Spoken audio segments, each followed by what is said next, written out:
Hello gentlemen and welcome to my channel. Today the little story of my latest super stupid mistake.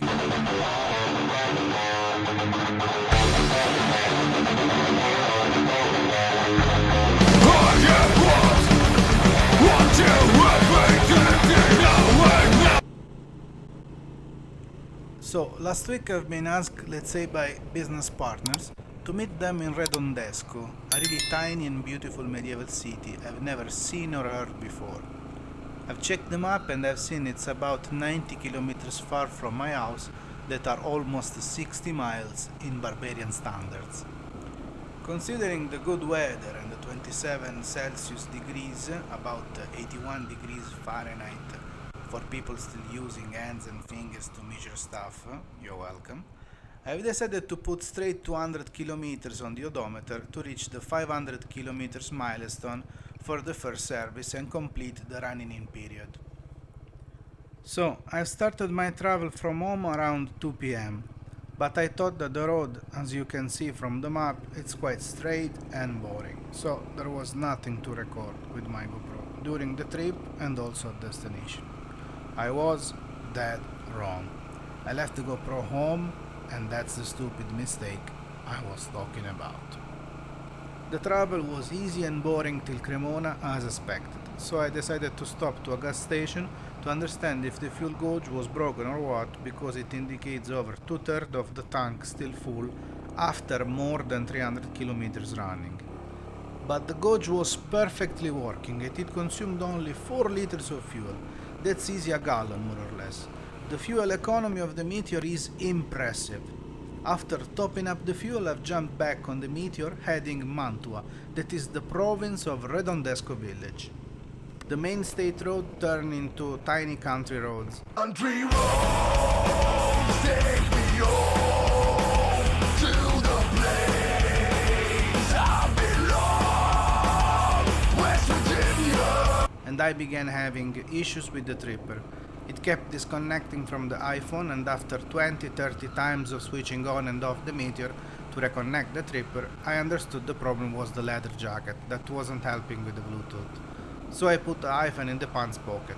Problem solved, but in the meanwhile I get lost in dusty country roads, siding cornfields. The view became interesting and I instantly regretted not having the GoPro. After a short ride among corns and cattle, I arrived in the amazing village of Redondesco.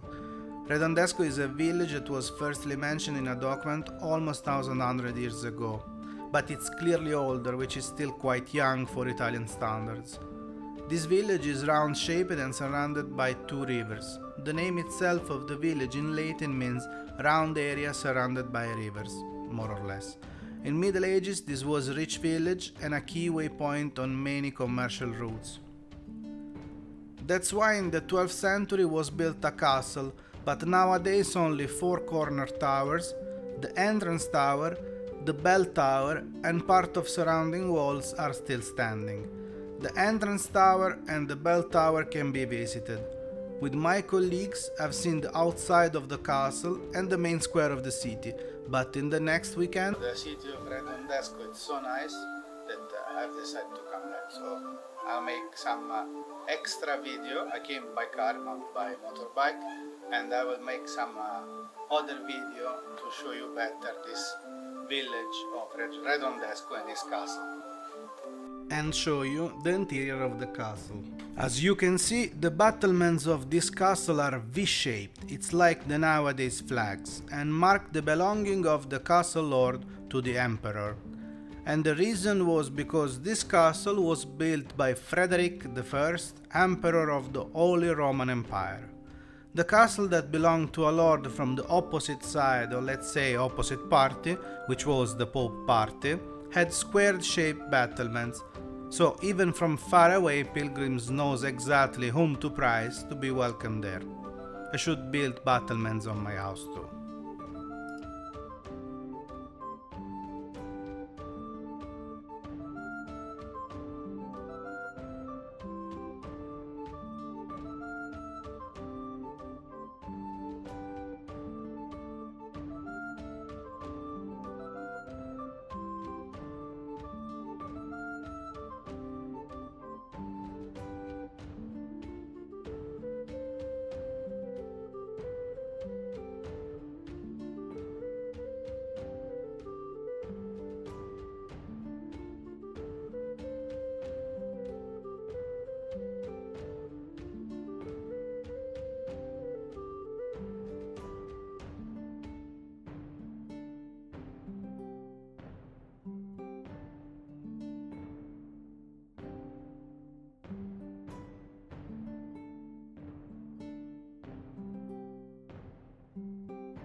I leave here also a picture of me and my Meteor the first time I visited Redondesco.